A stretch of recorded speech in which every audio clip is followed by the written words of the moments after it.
বাতিলের কাছে আপনি আপোষ করবেন না, তাগুতের কাছে আপনি মাথা নত করবেন না বাতিলকে খুশি করার জন্য। অথবা আপনি হিন্দু ভাইদেরকে খুশি করার জন্য আপনি বললেন যে আমি হিন্দুও না, আমি মুসলমানও না, আমি একটা পাগলা। এই জাতীয় কথা যদি আপনি বলেন, আপনার মুসলমানিত্ব টিকে না। আর আল্লাহ তাআলার কোনো প্রয়োজন নাই এই জাতীয় মুসলমানের ঈমান গ্রহণ করতে হবে আল্লাহ। যদি আপনি 800 কোটি মানুষ সবাই ঈমানদার হয়ে যায়, আল্লাহর কোনো লাভ নেই। 800 কোটি মানুষ সবাই যদি কাফের হয়ে যায়, আল্লাহর কোনো লস নেই, এর নামই ঈমান। আপনি মনে করতে পারেন যে 800 কোটি সবাই যদি বিরুদ্ধে লেগে যায় কি একটা হয়ে যাবে। আল্লাহর সামনে 7 আকাশ আর 7 জমিন কা খরদালাতিন সাবআ, 7টা সরিষার দানার চাইতে বেশি না। সুবহানাল্লাহ বিহামদি।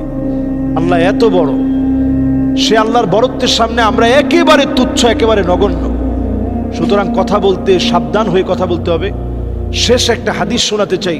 নবীজি বলেছেন মা ইয়ালফিযু, নবীজি হাদিসের মধ্যে বলেছেন যে ইন্নাল আবদা লা ইয়াতাকাল্লামু বিল কালিমা, মানুষ অনেক সময় কথা বলতে গিয়ে এমন কথা বলে ফেলে আবআদু বাইনাল মাশরিকি ওয়াল মাগরিব, জাহান্নামের এত দূরে দূরে দূরে দূরে চলে যায় যেটার গন্তব্যের কোনো শেষ নেই। তার মানে কথা বলার ক্ষেত্রে মা ইয়ালফিযু মিন কাউলিন ইল্লা লাদাইহি রাকিবুন আতীদ, প্রত্যেকটা কথা বলার ক্ষেত্রে আপনার চিন্তা করা দরকার যে কথার ব্যাপারে জবাব দিতে হবে। নবীজির কাছে একজন সাহাবী আসছে, আয়েশা বলছে ইয়া রাসূলুল্লাহ, আপনি আমারে নসিহত করেন আর ওয়া আউজিস, সংক্ষেপে নসিহত করেন। নবীজি 3টা নসিহত করলেন, এর মধ্যে 2 নাম্বার নসিহত করলেন এমন কথা বলবা না ইয়াতাযির, যেটার কারণে তুমি লজ্জিত হতে হয়, আবার মাফ চাইতে হয় যে ভাই আমার ভুল হয়েছে, আমার মাফ করে দেন।